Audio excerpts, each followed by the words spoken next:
Selamat malam, salam sejahtera. Terima kasih karena bersama dengan saya di Nazilin Unity Channel. Malam ini aku lewat mula karena adalah beberapa kesibukan seperti Anda juga semua.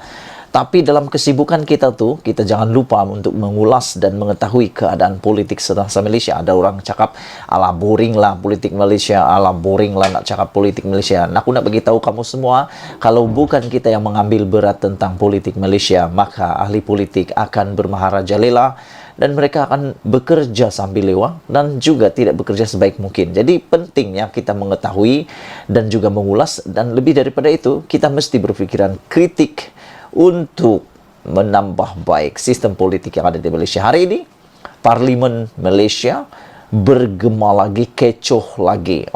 Kekecohan kali ini lebih dahsyat.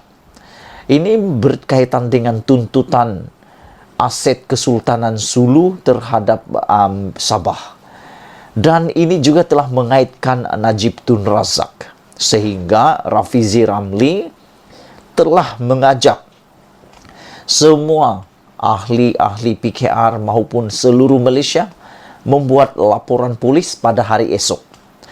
Hari Selasa esok, seluruh Malaysia akan membuat laporan polis terhadap Najib kerana kecuaian Najib sebagai penjawat awam dalam membuat keputusan sehingga negara terdedah kepada tindakan saman oleh Kesultanan Sulu. Sehingga baru-baru ini kecoh juga Malaysia apabila aset Malaysia yang bernilai lebih daripada 5 bilion ringgit telah disita dan dirampas oleh waris Kesultanan Sulu. Nasib baiklah aset-aset tersebut telah dijual oleh Petronas. Ini membuatkan ahli parlimen di seluruh Malaysia kecoh semuanya. Tapi ya biasalah, Najib kata itu bukan salah dia, itu kesalahan PH. Tapi rupa-rupanya lepas Rafizi dedahkan, kes itu sudah bermula sejak tahun 2017. Surat amaran daripada Kesultanan Sulu bahwa mereka akan membuat tuntutan saman telah dikeluarkan sejak 2017 lagi. Waktu itu Perdana Menterinya adalah Najib. Najib, seperti yang dilaporkan oleh Rafizi, telah cuai. Kata Rafizi, cuai sehingga menyebabkan negara terdedah kepada saman dan akhirnya tindakan yang lebih besar telah diambil, yaitu aset Petronas yang telah dijual telah dirampas oleh waris Kesultanan Sulu. Hari ini Rafizi kata dia akan buat laporan polis. Dan ini semua berpunca apabila pada tahun 2013 kerajaan pada waktu itu di bawah pimpinan Najib Tun Razak berhenti membayar pampasan setiap tahun kepada waris Kesultanan Sulu. Aku tak tahu dan tak berapa pasti berapa pampasan yang perlu dibayar oleh kerajaan persekutuan setiap tahun kepada waris Kesultanan Sulu yang tidak dibayar oleh diberhentikan oleh kepimpinan Najib Tun Razak pada waktu itu. Itulah yang menyebabkan Malaysia ataupun kerajaan persekutuan terdedah kepada saman tersebut.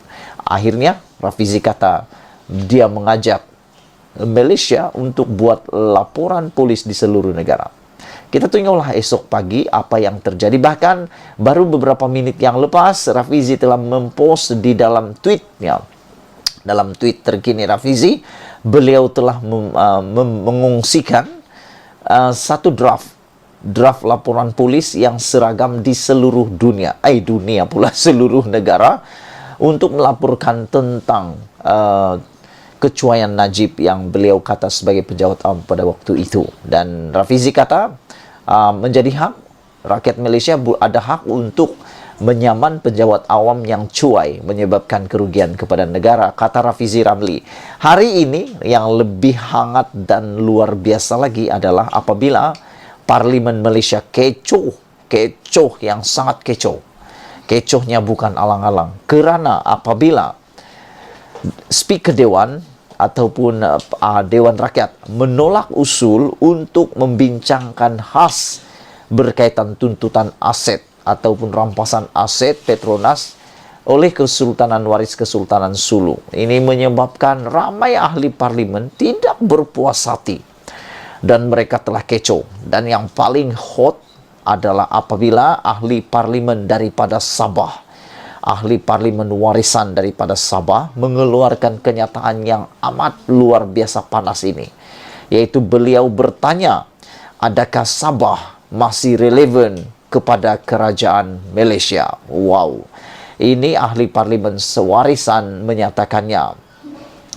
Selepas usul seorang ahli parlimen warisan untuk membahas isu rampasan aset Petronas bernilai $2 bilion ditolak, ahli parlimen Kalabakan Mamun Sulaiman mempersoalkan sama ada Sabah masih relevan di mata kerajaan Malaysia. Saya cuma ingin tanya kepada kerajaan Malaysia, sama ada Sabah masih relevan atau tidak kepada kerajaan Malaysia, katanya. Kenapa usul Sabah selalu dinafikan, tapi hasil kekayaan Sabah selalu diambil dibawa ke sini, ke Semenanjung untuk membangunkan Persekutuan Malaysia, katanya lagi. Namun, Sabah tetap miskin, dibiarkan mundur dan keselamatan Sabah selalu diperolok-olokkan.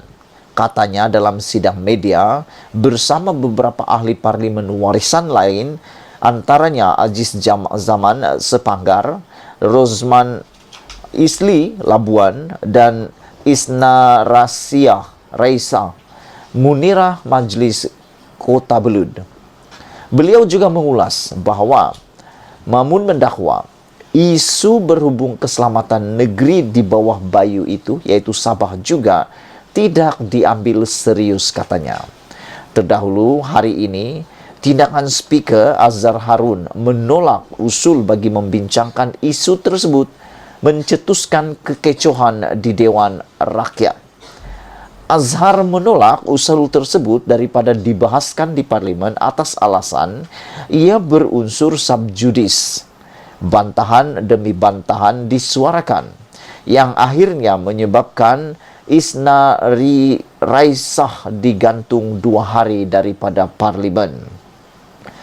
Mamun adalah antara ahli parlimen yang mempertahankan Isna Raisah ketika kekecohan tersebut berlaku. Ahli parlimen pembangkang lain pula menuju Azhar mempunyai konflik kepentingan kerana abangnya, iaitu Peguam Negara Idrus Harun, terlibat dalam perkara itu. Ketika sidang media, Isna Raisah mempertikaikan, adakah masih belum cukup aset Petronas yang dirampas oleh pihak luar sebelum kerajaan pusat dapat bertindak dengan lebih cekap. Apa yang saya mahukan adalah pendirian negara, ketegasan negara untuk kita lawan tuntutan ini habis-habisan untuk kali ini. Tapi usul ditolak, katanya lagi. Sebab itu saya tanya di Dewan, barangkali Dewan benarkan untuk kita bahaskan. Tak cukup lagi aset dirampas, kata beliau lagi. Mahu tunggu apa lagi yang hilang? Soalnya lagi. Kabinet pada 13 Julai lalu menubuhkan pasukan khas diketuai Menteri di Jabatan Perdana Menteri Wan Junaidi Tuanku Jaafar bagi meneliti, memantau serta merangka tindakan bagi menangani isu tuntutan itu. Pada 12 Julai yang lepas, waris Kesultanan Sulu yang menuntut AS 14.92 bilion atau bersamaan RM 62.59 bilion daripada Malaysia merampas 2 anak syarikat Petronas yang diperbadankan di Luxembourg. Menurut Financial Times yang berpengkalan di London, ia melibatkan Petronas Azerbaijan dan Petronas South Caucasus yang dilaporkan bernilai AS 2 bilion.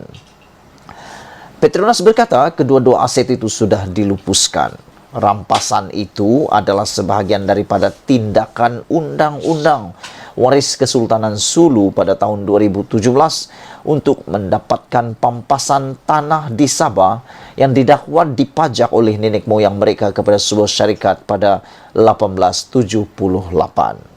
Sebelum kita berpisah, sila tinggalkan komen Anda tentang isu yang luar biasa ini. Jangan lupa juga tekan butang subscribe untuk mendapatkan ulasan-ulasan saya dalam channel ini. Malaysia kita punya, kita jaga sama-sama, cintai Malaysiaku. Kita jumpa lagi, bye-bye.